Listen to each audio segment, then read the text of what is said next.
Shall we start now? Yes, please. Ladies and gentlemen, dear guests, good evening.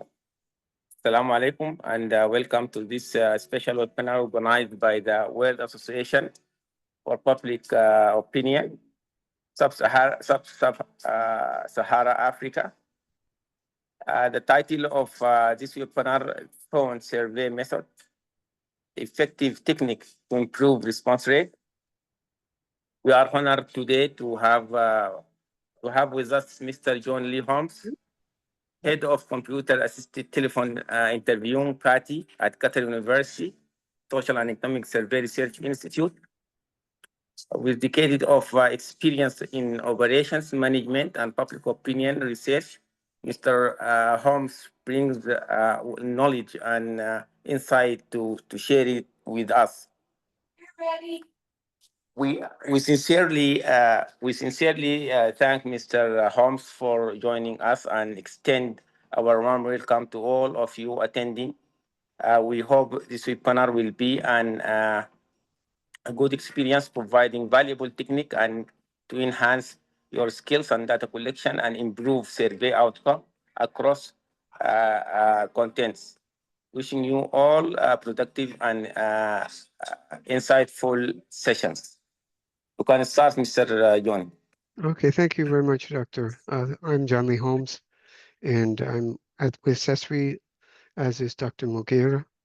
And am I speaking loud enough?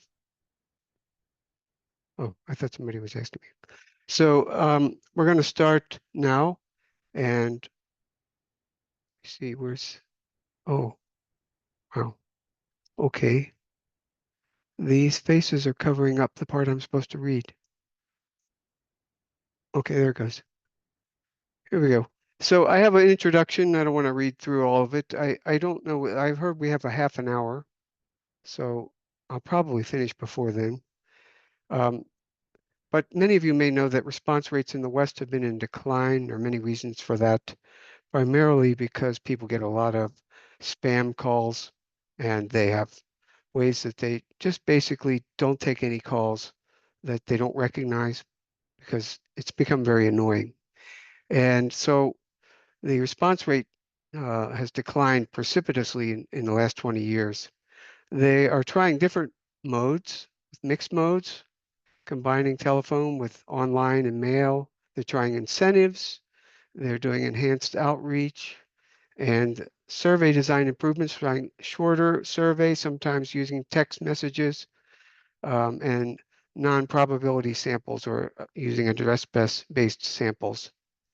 And there are all kinds of issues with these now with AI. I was just at a webinar on the use of bots to try to mimic people, and it's getting tough. So you can see from this how far down response rates went.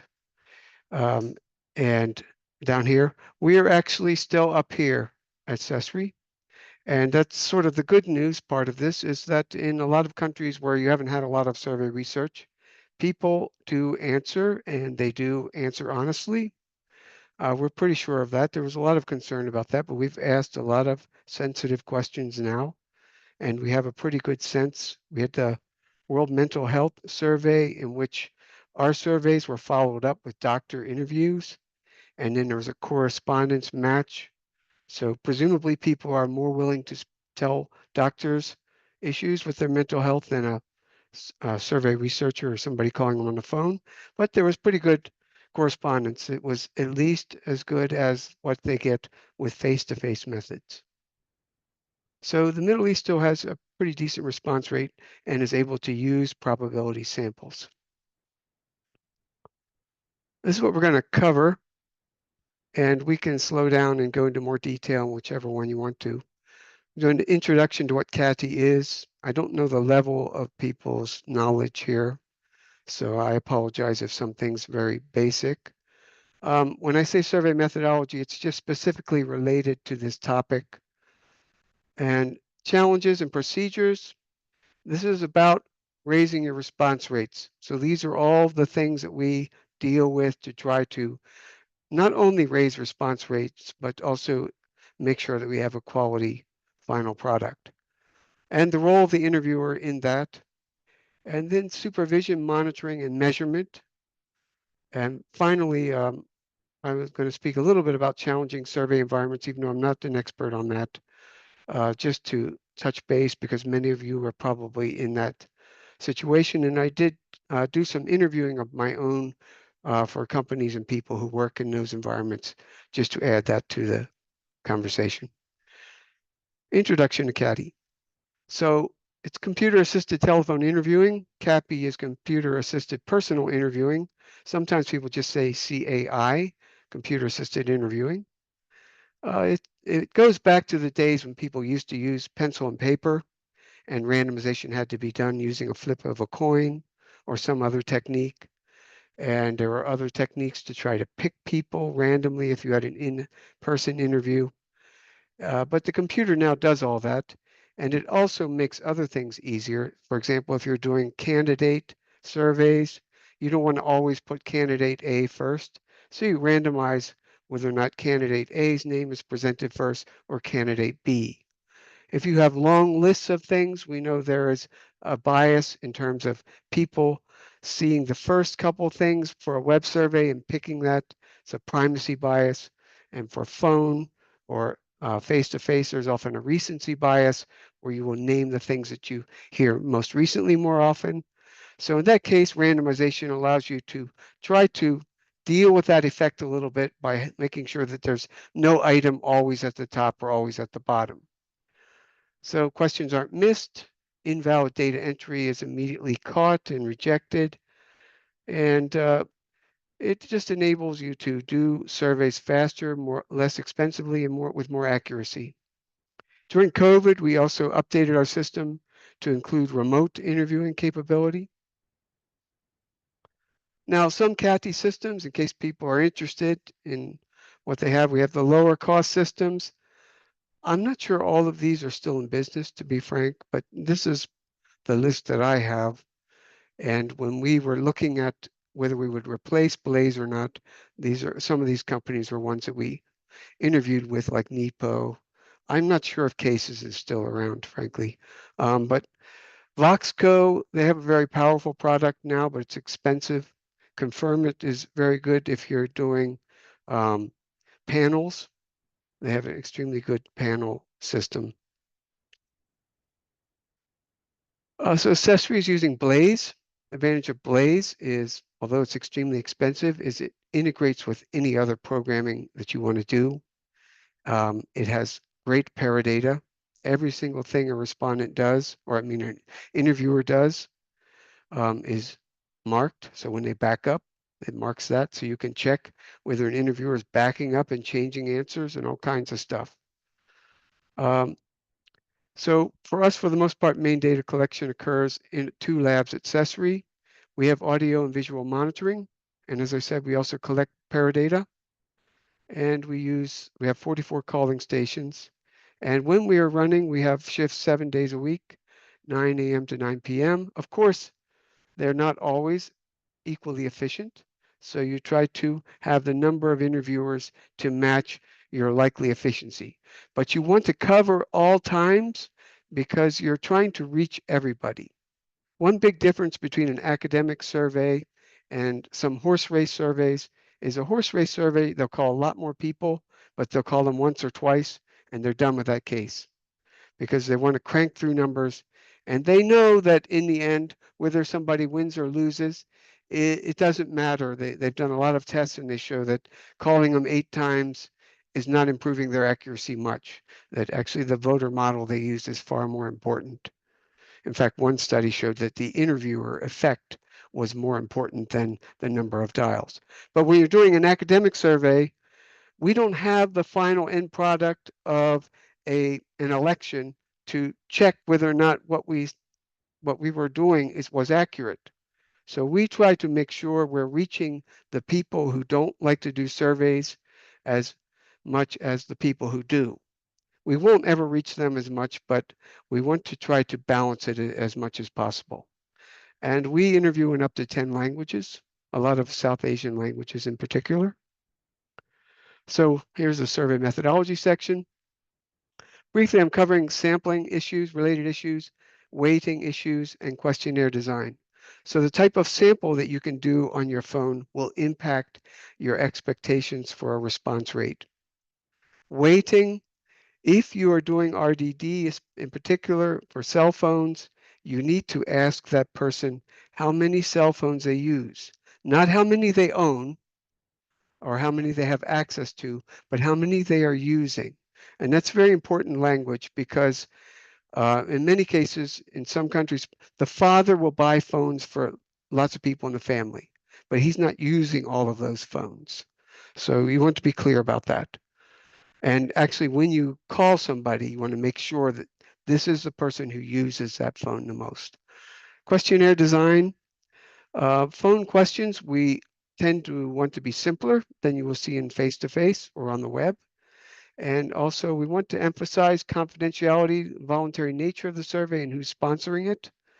But on the other hand, we don't want to front load the introduction. So you'll see that there are ways that we comply with IRB, but at the same time, we don't want to scare people. If you, at the beginning, when you first call somebody and they're very nervous, they don't know who you are, you start talking about confidentiality as your mainstay right there. First, you're not in person with them. They can't see that you're a nice person. So you have to go into that and let them ask about it or integrate it as you go through the early stages of the survey to make sure they understand it once they get a sense of who you are. So that's a kind of tricky thing to comply with the IRB, but also not ensure that your survey and also ensure that your survey will be valid because you don't want to lose all those people who would be extra nervous. So looking more at the sample frame, pure RDD versus list assisted. Pure RDD means you spin the last two numbers. You might have some knowledge of other ranges or number groups, but you don't have much else other knowledge. List assisted, sometimes what they use in the US is called random B. In that case, 20% of the numbers they believe have a household. And so they have tested listed numbers and then match them back to random numbers in order to get a sense of how efficient the number groups are going to be. So this is an important distinction, and especially if you end up using pure RDD, there is a trick that you can use that we didn't know about when we tried it, which is to try to do the home locator register. And there's a guy I talked to from a company where they do all of this, and you can screen the numbers to see which are active and which aren't before you start randomly calling them. I'll discuss that more later. It's also important to know whether you have population information and how accurate it's going to be. In a lot of Gulf countries, the information is not necessarily accurate. I sometimes wonder how the companies that do these surveys, how they weight their data, because some countries deliberately lie about how big their national population is, for example, and things like that. So how good your weighting information is going to be later is kind of important. And are you going to do the whole population, or are you going to be sampling in clusters or strata? And if you don't know what I'm talking about, you need to get with somebody who does, because that's going to be very important for how much cost you have and how efficient your calling will be. Is your population such that they are transient, like labor migrants or refugees, or stable, living in homes, or people who are in UNRWA, for example, have often been in those camps for decades. So they're more or less stable, even though they are temporary population legally. The questionnaire needs to minimize confusion and bias. Or did someone have a question? Okay. The questionnaire for a phone survey in particular needs to minimize confusion and bias. Because remember, for a phone survey, you don't have visual cues from somebody. So they are, can everybody hear me? Okay. So you want to make sure they are not confused because of memory. So if you give people long lists of items or long response options. داير شحن كده شوف. Ash? صوتي أنا جاي؟ في مشكلة? Okay. So so anyway, the first thing you want to do is to build a good hook into the intro, because one of the things that's going to get somebody to do your survey is if it has issue salience. And the other thing is whether your interviewer sounds like somebody they would want to spend time on the phone. The University of Michigan did a lot of studies with early forms of AI in which they were trying to match people's race and gender, and they were testing other things. And what they found is actually the human interviewer is still the best foot in the door, because I've got interviewers who could sell ice to Eskimos. I mean, they're just really good at convincing somebody that they would want to spend time with them on the phone. So, but along with that, you have to have something interesting. So if you have a boring topic, you really have to think long and hard about why that topic is going to help out the person on the phone. Not how well will it help you, but how well it will help them. What good is it for them? Secondly, although you need the interviewers who can be really good at convincing people to do the survey, they also need to be able to switch in an instant into the neutral mode, so that the way they present questions suddenly changes what we call from salesman to the professional. So they will not be influencing the responses by subtle cues in how they say words. Third, when you're doing a lot of translation, you want to have concept equivalence across languages. And so you want to avoid things like idiomatic expressions. Like, just to give you an example, there's an expression in economics, are you just making ends meet, right? It comes from sewing, where you're tying off the end. But it works in Arabic. It doesn't work in some other languages. So a lot of those questions that used to put that in there have changed the language to just use some simpler language that will be understood by people of different languages and different socioeconomic status. Appreciating the social context, especially with sensitive questions. So if you have a conservative population, you probably still can answer a lot of those questions, but you may want to question whether you want to control which gender is interviewing which gender or other things like that. Reassuring respondents of the safety and privacy of their responses. This is important, for example, here in the Gulf, where we interview a lot of women working in people's homes. So, for example, the interviewers are trained. They don't ask the person, when can I call you next? They will ask instead, okay, so I see you may be busy there right now. Could I call you tomorrow morning at 10 a.m.? So the respondent is saying yes or no. So they ask them a series of questions, yes or no, to get to the time to call them, that person will feel like they can be by themselves and answer the questions honestly. And again, as I said, we're going to use simpler scales for the phone because we don't want to tax people's memories. When people get confused, they give bad answers.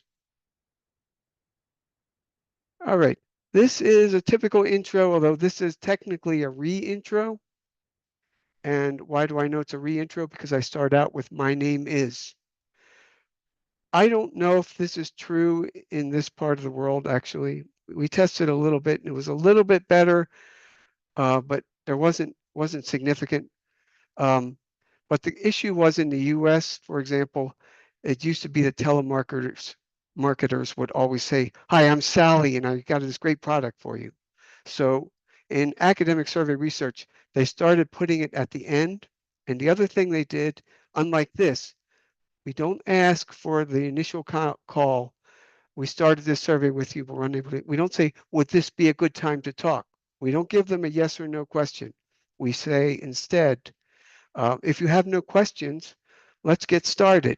There's forward movement into the questionnaire, because even if they can't finish the questionnaire in this sitting, the fact that you have them moving into a couple of questions reassures them of the quality of the survey, and they will be far more likely to answer the phone when you call them back.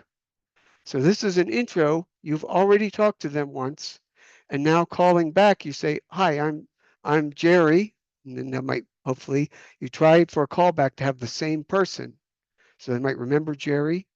I'm calling from Qatar University. We started the survey with you. We're unable to complete it, and then after this screen, it goes back immediately where they left off. Just a little bit more on writing questions, just to give you an example.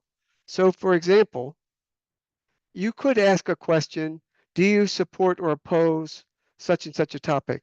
Would you say you strongly support, moderately support only a little, oppose a little, oppose moderately, or strongly oppose, right? You've got a very long list. Why not break it up? It seems like now you're asking two questions, like it's going to be longer, but actually if you look at the timings on it, it'll be a lot shorter to just say, do you support or oppose such and such? If they support, they get a question that asks, do you strongly support, moderately support, or support but only a little? So by breaking it up, even though you have two questions now, it's actually going to go faster because of the phone mode. Another example where we did this in an air quality question. So you just first ask 10 times or more, less than 10 times. And then if they say more, then you go 20 times or more, and then you're out of it. So two questions, but actually, because you've simplified it conceptually, they will go through it faster. Challenges and procedures. This is one of my favorite quotes from Nelson Mandela. If you talk to a man in a language he understands, that goes to his head. If you talk to a man in his language, that goes to his heart. And there's actually survey data showing that when you talk to people in their native tongue, their mother tongue, they give different answers than when you talk to them, even if they're fluent in a different language. So it's always better, if possible, to speak to people in their native tongue. If you're doing so, however, it's very important that the number of jumps to reaching the right language is minimized. So you've got to have interviewers who will recognize other languages and be able to, in the next call, get it to the right person and get it immediately to them. It's a little bit harder for people who are doing pure RDD. We did this once, and what we had to do was have a set of interviewers who were multilingual, spoke at least three languages in many cases, and they would get the call. They know it's Bengali, so they hold up the color of a piece of paper, like a Post-it note for Bengali, and the Bengali person basically does musical chairs and switches with them. And so that's how we did the pure RDD study, and it worked pretty well. But just to explain a little bit more what we mean by random digit dialing, I thought I'd do it on this page. So here in Qatar, we have 4 numbers and then 4 more numbers. So this part here is called a number group, going out 6 digits. And if you have list assisted RDD, you will know something about the efficiency of this number group, the density of likely eligible respondents in this group. If you have listed sample, you will know other information. You will know active number, you will know the language of the person who bought it, you will know the gender of the person who bought it, you will know where they purchased it, what type of number it is in terms of whether it's a prepay or postpay number, and that gives you a lot of information about who is likely to have this number. So listed is the best if you can get it, otherwise list assisted RDD. If you have pure RDD, then there's another thing that can reduce the error a little bit, but really you're going to have lower response rate if you're using pure RDD. Regardless of what type of sample you have, interim dispositions, unlike for other types, are very, very important. So when people do face-to-face interviewing, they go to the home, the person might not be there, maybe they go back again, maybe the person answers the door and says, I'm busy now, they come back one more time. It probably happens 1-2 times max. Most of the time, the person either agrees to do the survey or doesn't if they're home. For us, We call 6 times, sometimes 7 times, sometimes 8 times, depending on the study. And sometimes we reach a person and they say, please call me back on Saturday. And so we call them back. When we call them back on Saturday, they're not there. So we make another appointment. And this part here is all very important. So maximum attempts, we're going to call this guy. The minimum reattempt minutes. Busy redial, because a busy number means somebody is there. So that's different from a no answer. It's become less different on cell phone, to be honest, but it used to be really important for landline. Refusal, we do not call them 8 times. We're only going to call them up to 3 times, unless it's a hard refusal. Somebody who's very emotional and angry, then we will only call them once. We call them back in 99 hours. That's very important because it means we will not call them back at the same time of the day. And the show callback, that just means that they'll be able to select within 5-minute increments. So all of these things are important ways that the system will manage the calls. And you need to pay attention to that very carefully. And sometimes adjusted by day of the week even.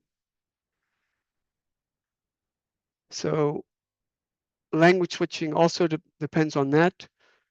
And yes, I think I mentioned this. If you get an interview with somebody and they can't talk to you, the fact that you maybe can move into a couple questions, there have been studies on this shows that it increases substantially the likelihood they'll finish that survey rather than ignore you. Proper coding of dispositions. This is an interviewer job. Interviewers who don't code dispositions correctly screw up your study, so you need to monitor that. The sample release efficiency. If you've only got 5 interviewers, you don't want a bunch of sample to be released right then and just be wasted. And you want to prioritize the appointments so that somebody was promised to be called Saturday morning, that number goes to the top. And that's part of the whole CATI management system. It will know this guy has a hard appointment, it's called, or a medium appointment, or a soft appointment, or a general appointment. Whichever one it is, they get a number, and that number will then put them in the queue at the right place. So a hard appointment goes right to the top of the queue. The other thing we talked about was dialing efficiency. We tend to call up to 8 times, although we know the last 3 times are going to be very inefficient. Sometimes we only call 6 times. It depends on how much money the study has in it and how hard we think it will be to reach people. More is better. We do have people get converted on the 8th dial attempt. But you can see this is a very typical, I picked it off the internet. It's a very typical study that's showing here the likelihood they'll pick up your phone and here the likelihood they'll complete. So you see it goes down, there's a declining marginal utility. And all of this is extra cost. So a lot of places, what they do is they study their efficiency to try to maximize the cost versus response rate. The role of the interviewer, they are the most important part of your study. If your interviewers are trained wrong, you're going to have bad data and you may not even know it. So asking reliable questions the right way, the interviewer is the most important part. What I usually explain when we train interviewers here is we talk about the total survey error. And so, for example, we use interviewers to look at questionnaires, to review them, and to look at translations to make sure they agree with the translation. If, for example, after this process, a question goes through and a question is bad, it's worded funny, it gets confusing answers, it gets a lot of don't know. Poorly trained interviewers are going to try to fix that question because they know what is intended to be asked. So each one of them will explain the question in their own way. What's the problem with that from total survey error is that it introduces the interviewer effect. Each one of those interviewers might have a slightly different way to explain it. Now, if you think this is going to happen, you can put on screen a secondary way of asking the question. And then you include that in your questionnaire. So everything in your questionnaire should be like a Hollywood script. This is exactly the way they said it. And anything they might have said extra would be as an if necessary comment. So you see that if it was necessary, they said this. Some organizations even ask the interviewers to put like a slash or 2 slashes to indicate whether they probed or they asked the if necessary. So they will know that. We tend not to do that, but it isn't a bad practice. At any rate, what happens when they try to fix it, is each of those interviewers is doing their own thing and they have their own bias and misunderstandings. And then the researcher, he gets the data. Everything looks fine with his data. He has low don't knows. He has answers. And so he goes on with his way. If we do it the right way, where we tell them, no, you ask the question up to 3 times. If they can't answer it, you put a don't know.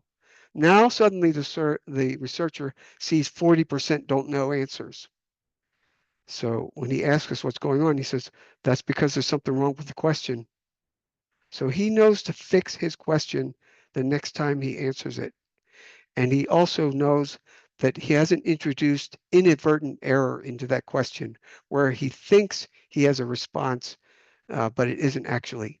The other thing about poorly trained interviewers, for example, famous question, people will ask, what is the highest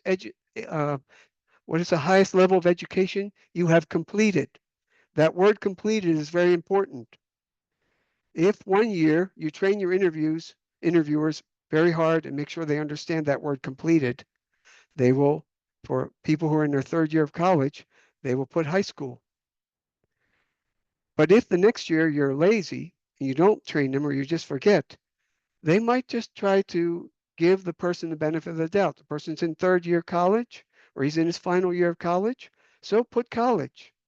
Now the researcher looks at his data and he says, my goodness, everybody in Qatar is now much more highly educated on average. But it's not happened. It's just an artifact of training. So training is really important. Another thing we train for are what we call interviewer effects. Again, we have the expression garbage in, garbage out. You want to minimize the effect of 2 well-known cultural influences. One thing we know is, and what we teach them is, you will never get rid of these things. It will always be better to tell somebody, if they ask you, how's your health, to tell them, I'm fine. But by setting the right tone, by showing from the beginning when you start the questionnaire questions that this is a serious interview, not laughing. We have a rule of 3. No saying a religious phrase like Alhamdulillah more than 3 times, and no saying, oh, that's good, or anything that might be like okay, a word that has a kind of valence to it, positive or negative. They shouldn't say them at all, really, but if you're doing it more than 3 times, it's for sure you're influencing that survey. That person has gone from being a somewhat satisfied person to a very satisfied person. They're not very satisfied with the item. They're very satisfied with the interviewer. And that's a big distinction you want to make. So training and emphasizing to be very neutral toned will try to mitigate against social desirability bias, which is the tendency of people to give the socially acceptable response. How often do you go to church? You go to church every day, every week. How often do you go to the masjid, right? There's a social desirability bias built into these questions. And the other thing is acquiescence bias.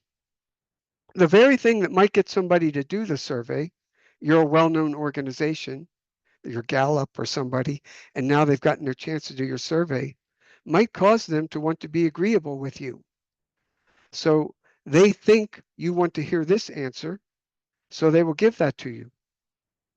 So that is acquiescence bias. Then there are preference falsification, which those can fall under, but it tends to be, Timur Kuran, when he talks about it, he's talking more about people not wanting to tell you their true political preferences.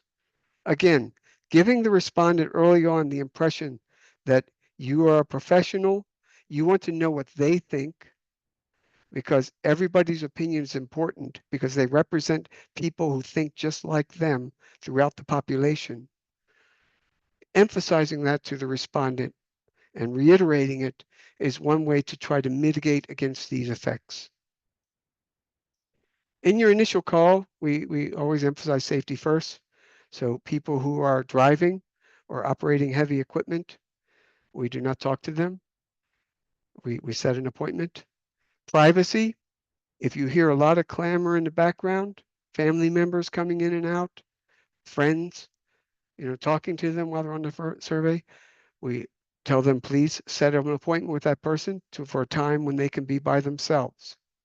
Because both of those things are well known that might influence, or in the first case, it could cause an accident.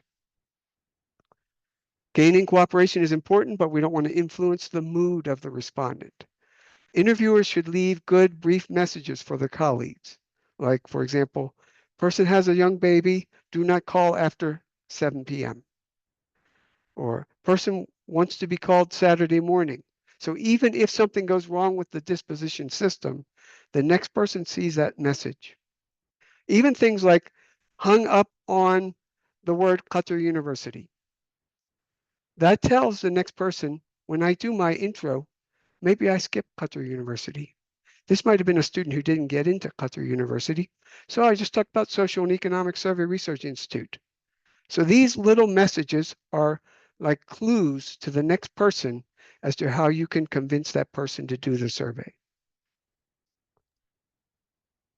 I talk here about gender. Depending on the sensitivity of the topic, we have found that cross-gender interviewing, especially females interviewing males, is fine. If we sense hesitancy, they switch, they offer it. So for this reason, we tend not to have as many male interviewers. But if somebody requests it, they are handed off. We John, recommend, yes, sir. if you can conclude in 5 minutes. Oh, am I going? Oh, I thought I had a half an hour. Oh, is it past? Okay. Yes. I didn't realize I was taking so much time. I'm sorry. Okay. Okay. All right, let me just move on then. So we've talked about this kind of stuff. And let me just show you a little bit about the Blaze system. So we have from supervision, if we're using Power BI to give us a good idea, a good overview of what's going on. We're developing systems that will give paradata on interviewers who are going too fast on each question and things like that. And we monitor interviewers to make sure their dialing rate is kept up and they're using all the correct techniques. They're accurately coding their dispositions. They're reading questions exactly as written, writing down exactly what the person said. These are some of the ways that the system will manage the interim dispositions. So just to give you some ideas about that. And so when you see here, hard, busy, this is the priority it's giving it. So when it comes up in the queue. The audio monitoring, and then we use teacher software to be able to see the screen.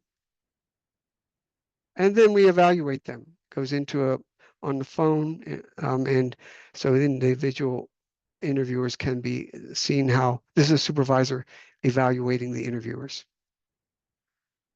So we have the average interview length, completions per hour, dialings per completion, refusals per completion. So this was the part about conflict zones. I thought maybe I'd have time for more of this, but we know, for example, the cost is high. Listed numbers are often unavailable. There's going to be heightened suspicion of calls, and then uncertainty about your sample.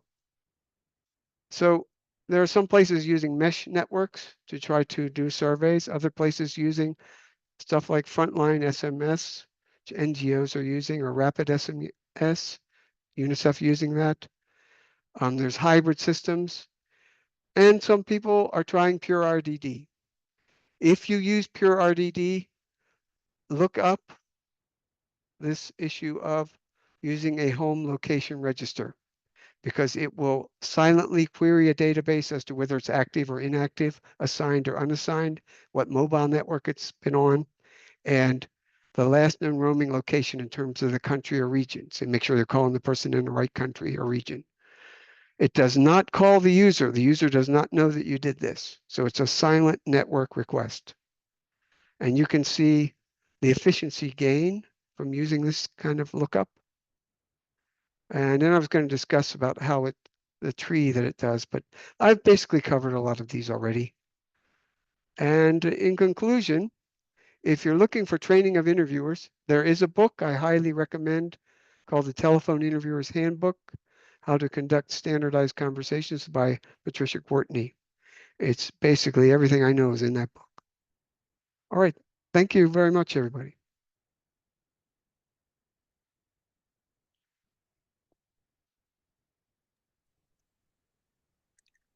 Thank you to you, John. Thank you to you, John, for this valuable lecture on methodology and conducting phone interviews associated with challenges, particularly regarding the response rate. And we know collecting data via phone is vital tool, particularly in our region in Africa, where it helps overcome many logistic and geographical problems. As you mentioned, in the conflict area, where the face-to-face sometimes be very difficult and impossible to do. Now we open the floor for question from the audience. Okay. And you kindly, if there is any question, answer them. Very good.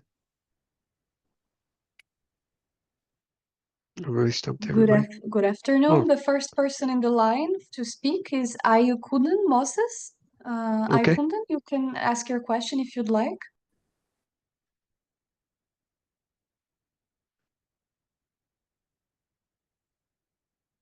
Assalamu alaikum.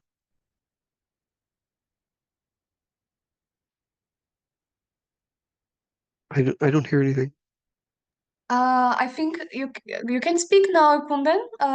We don't hear you yet, but you should be allowed to speak.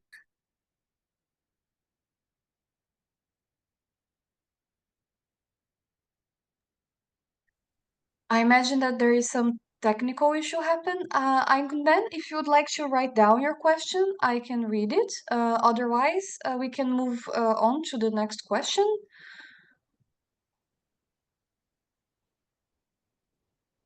So the next person with the raised hand is Joy Eke. I'm going to open the microphone for you, Joy.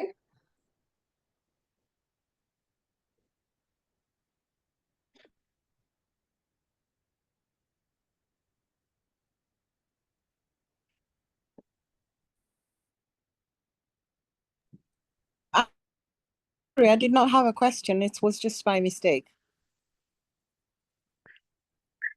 All right. So the next person who has raised the hand is Selina Nyaseda. I'm going to allow you to talk. You may ask your question.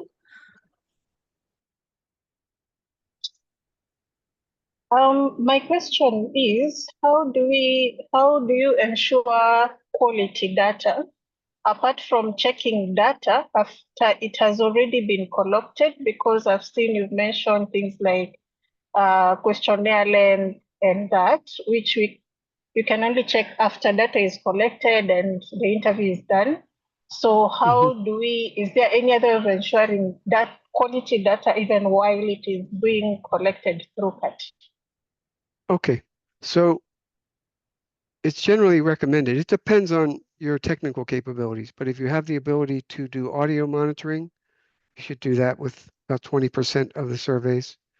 If you can do visual monitoring, that's also good, because you want to see that when the person says yes, the interviewer selects yes, and things like that.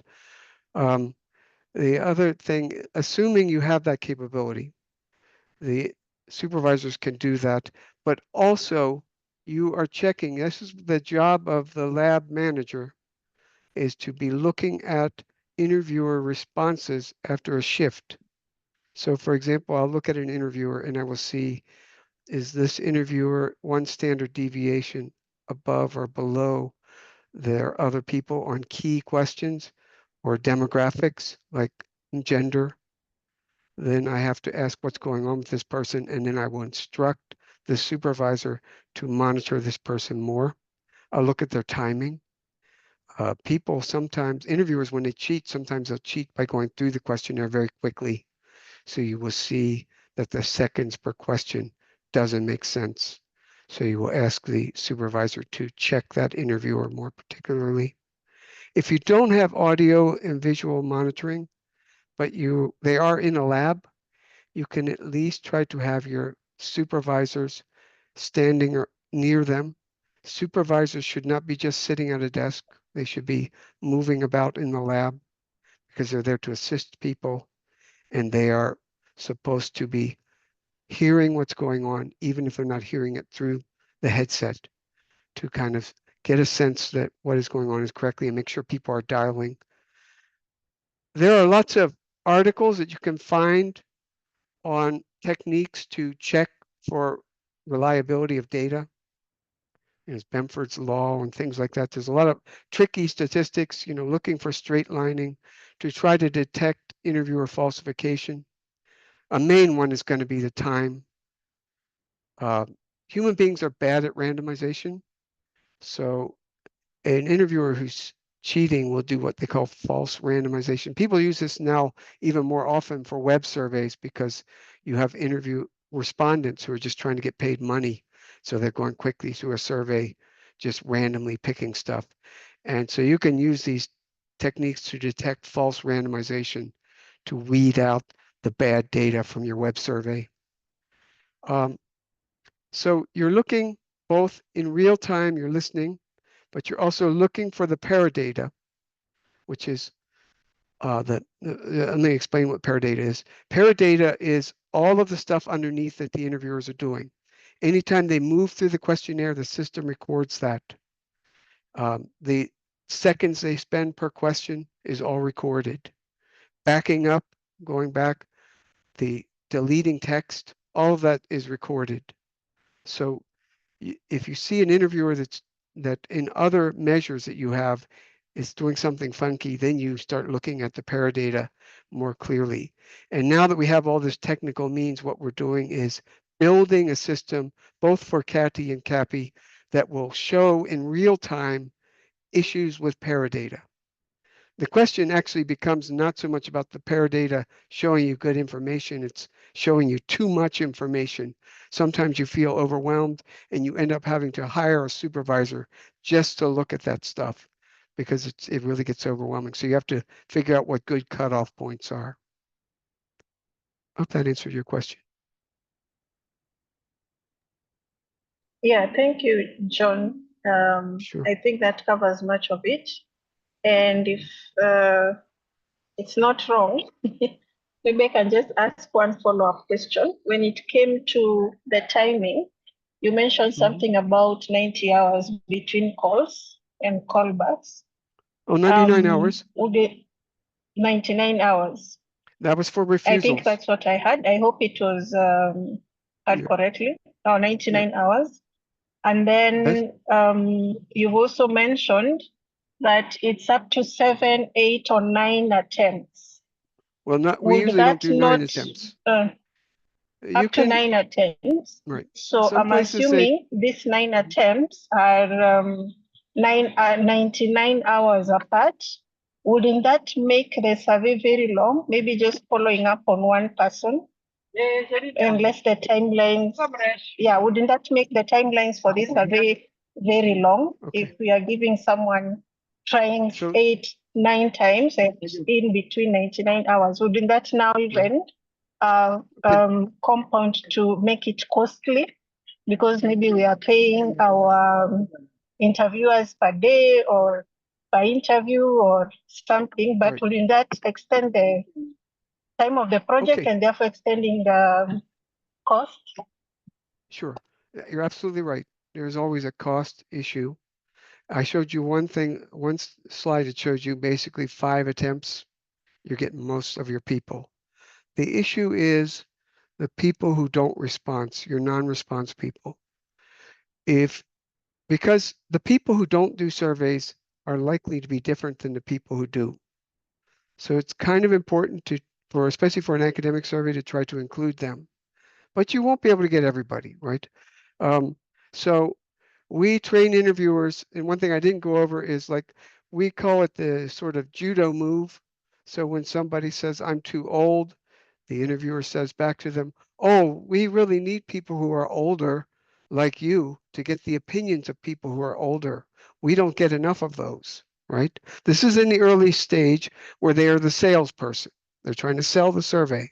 So anything the respondent says to try to get out of it, they tell them, we actually need people who think like that. I don't know much about this topic. Oh, we need people who don't know as much about topics. We don't just want the opinions of people who think they're experts. So we need to know what most people who don't know a lot about a lot of these topics will think. So that's all part of the idea of trying to get those non-response people. We always say that people say that they never do surveys, but it's not true. It's just whether or not they would do your survey. Now, there is a cost trade-off, right? There's that old slide that said, like, quality, speed, and cost, right? Pick 2 out of 3, right? That old business chart. Because if you're going to try to do, and we don't do 9 attempts, we go up to 8. Many times we will do up to 6. 7 and 8 is like if we've got more money in that survey's budget. Okay, so we know about the cost issue. But it is definitely true that if you are chasing 8 attempts, you're going to call people more. But I want to be clear about another thing. 99 hours was for the refusals. And that's very specific, right? Someone has refused you and said, I don't want to do your survey, right? But they weren't extremely angry.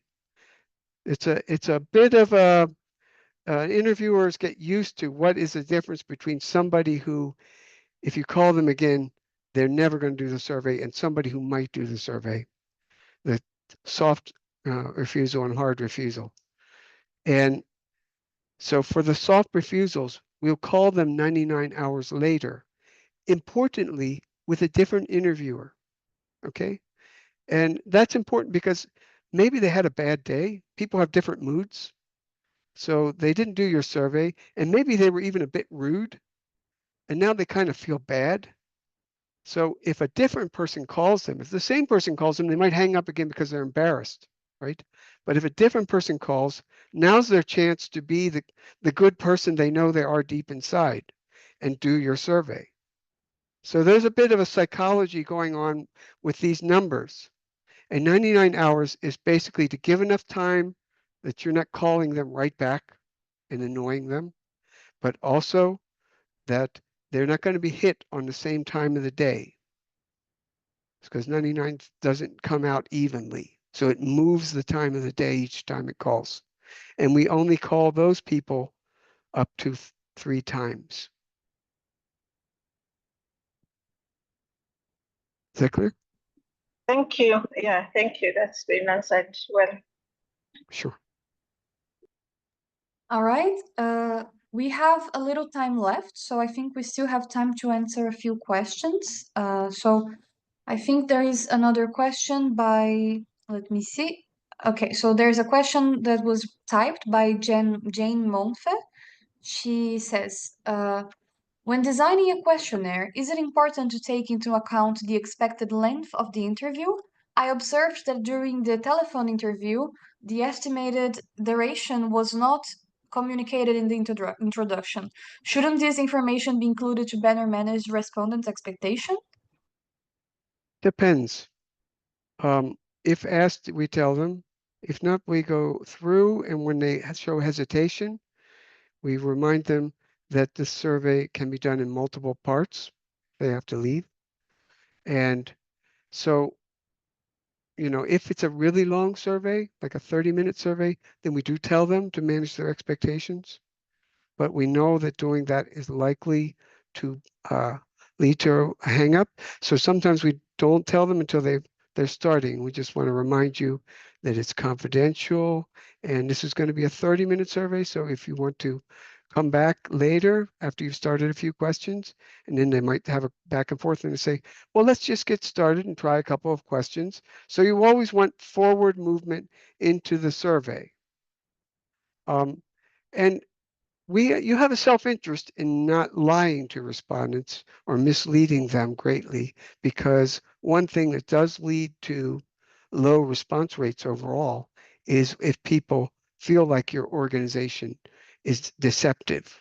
So it's a balance that you strike. The IRB is going to require that you say something about it. So we have it on the first screen, but our interviewers integrate those answers. They're trained to integrate those answers into the early part of the survey. You want to first get a rapport with the respondent, then you start mentioning these other things in a conversational way in which you give them options like, okay, well, let's try a few questions, and then I can call you back at a good time to finish it. Okay, I see that there is another raised hand that hasn't been acknowledged yet. It's Mohammed Agyet. I'm going to allow you to speak, so if you can unmute yourself.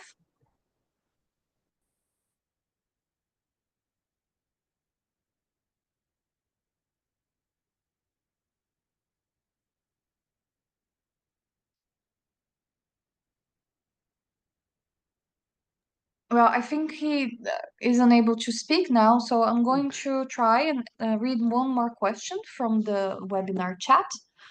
So this is from Angela Ambito. Hello. So the question is, what techniques would you recommend to maintain engagement and build trust with participants during phone interviews, given the absence of visual cues? Thank you. Sure. Well, that's where you have to have good interviewers. Interviewers who are good at their job, they sense hesitation in the respondent, and that hesitation can mean either the person is uncertain about the information they're telling, in which case the interviewer can remind them, any question you don't want to answer, you can skip it and we'll move on. Okay. So, or it could be,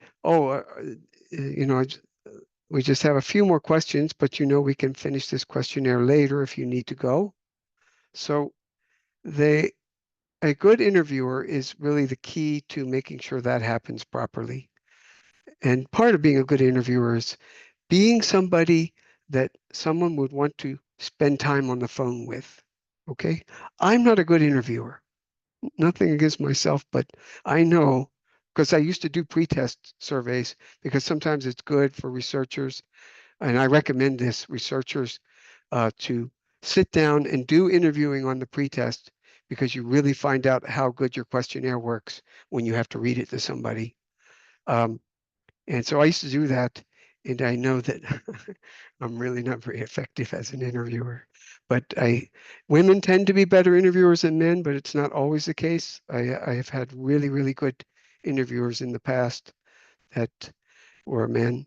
And so it really is a voice type. Sometimes it's the radio voice, the personality you hear on the radio, but not too sing-songy. You don't want somebody who's constantly inflecting their voice, because that gets annoying for some respondents. And also interviewers who are smart enough to respond to the respondent. So for example, if a respondent talks slowly, the interviewer should also slow down and read it at the same tempo. If a respondent talks fast, the interviewer should speed up. So you're mimicking, or mirroring, they call it, the respondent. So it really is a matter of training and getting a good pool of high quality interviewers. In Qatar, we also have another issue which people might have in other countries too, where we keep about 20 to 30% of our interviewers are Qatari dialect, because we've done studies showing that respondents answer someone with a Qatari dialect slightly different than they do somebody with a different Arabic dialect. And so we want to have a balance, knowing that there is a bit of variance. Thank you very much, Professor Holmes. Do you have time to answer more questions? Sure. All right. So another question that we have in the chat is it's from Adele Ower. It's the question, based on your experience, what is the appropriate duration for a successful phone interview so that the interviewee does not get bored and remains responsive and engaged with the questions? Absolutely. When we talk about CATI versus CAPI, a face-to-face or CAPI survey, you can have a much longer survey because the interviewer is there with the person, and so they're in the door, they're doing the survey with the person. There's, greetings. It's a visit, and it can go longer. But when you're on the phone with somebody, even if you tell them you can call back later, it's a bit much to start going over 20 minutes. Sometimes 25 minutes, that's really the maximum. We did do, as I mentioned earlier, the World Mental Health Survey because it was COVID. That was a 50-minute to an hour and a half survey, and it was on a sensitive questions. It was tough, and we proved that it could be done successfully, but mostly that only impacts the people who do it first face to face, and then they have to question, oh no, I have some people who just want to be called back to finish it. Can we do that without affecting, having a mode effect on our data? We showed that they could do that and it would have little mode effect. So that was really the success of that survey. We really don't plan on doing surveys that long. We noticed in another parallel survey, our response rates for that one were going down as well, because I think word got out that these people from CESRI will call you and keep you on the phone asking you a lot of questions that are intrusive for a long time. And that affected our response rate for about a year, and then it started going back up. We have another question on the chat. It says, it's another from Angela Ambito. It says, what strategies are used to minimize respondent boredom during phone data collection? Okay, so that's similar. That's part of the questionnaire design. Usually you don't want to ask sensitive questions up front. You never ask income up front. Sometimes you have to ask it to distinguish the type of respondent, but do it very generally and then ask it again later. When I was in the US and we did landline surveys, we would always ask, we did what they call the minimally intrusive method for choosing in household selection. And we found when we first asked how many people are in the home, the answer was different at the beginning than at the end, because you have not built the trust with the person yet. So single female at home, unlikely to tell you she's there at home at the beginning of the survey, but she's fine with telling you by the end. So we saw a lot of mismatch between those, and we were first worried about it, but then later we realized it's just simply a trust issue because the direction of difference was the same. And also, you can put your more pleasant questions at the beginning to get people to like the survey a bit. And it's really about questionnaire design. You don't want it to get too long, but at the same time, adding a couple of fun questions can make the survey more memorable for the respondent. At UVA, once they did a survey on Valentine's Day, and they asked the person, "Have you ever been in love?" or something like this. So it was like a goofy question. Thank you very much, Professor Holmes. Do you have time for a few more questions? Sure. Okay, so we have a question by Aykunden Moses. He asks, hello, my question really has to do with ensuring respondent is properly recruited on a CATI survey. How do we ensure they are actually of the age group or SEC required when it's all on phone? Well, you can't tell that unless the interviewer finds out in the middle of the survey it's just a child goofing on them. in which case, having some fun at their expense, in which case the survey gets basically canceled and ruled as, a non-eligible respondent in the middle of the survey. The interviewer can usually tell if the person is underage, but you ask them what their year of birth is, and if they've agreed that they are 18, because under 18, you have to get special permissions from the parents to interview them. So you can do that, but it becomes a far more expensive and more complicated survey. So usually those are done in school with a pen and paper. And so you can't guarantee that they're not lying to you. It's just that we find over time people don't lie. Or they lie about the same things. And one thing about research is there is social desirability bias, there is deception, but it tends not to change dramatically from year to year. So if you're measuring something at point 1 and then you measure it again at point 2, you may not be absolutely certain about the numbers they gave you, but you can be pretty sure about the direction when things are moving up and down. So people are becoming more positive about the quality of life. You might ask what it's about. We used to ask them a lot here, and I began to wonder if it had to do with the weather, because the quality of life goes up during December.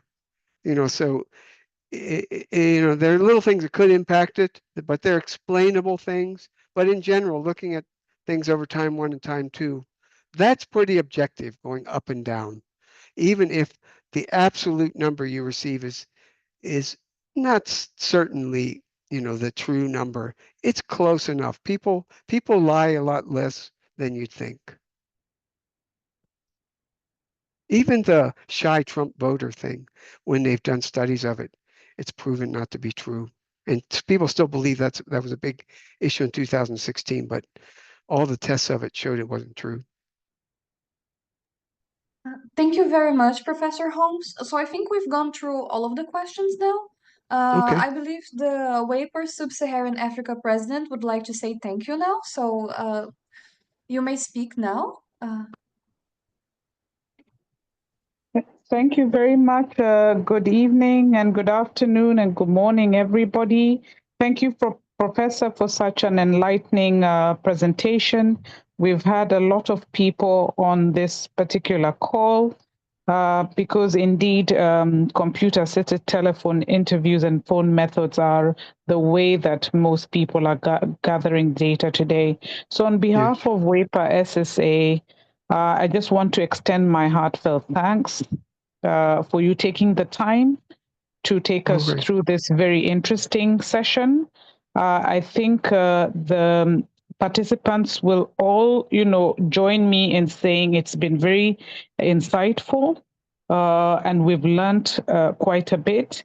I also want to thank the participants themselves for staying on the call, for being active, for asking questions, and compel them and ask those who have not yet renewed their membership as WAPOR-SSA and WAPOR Global members to do so.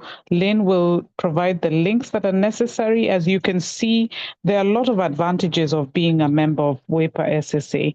And finally, to our moderator and the organizers, Professor El Mojira, Sania, thank you so very much for everything. Have a wonderful rest of your day, and may God bless you all. Thank you. Thank you very much, Olayo. And thank you, everybody, for your great questions. Thank you all very much, and I wish you all a very good evening. Bye-bye.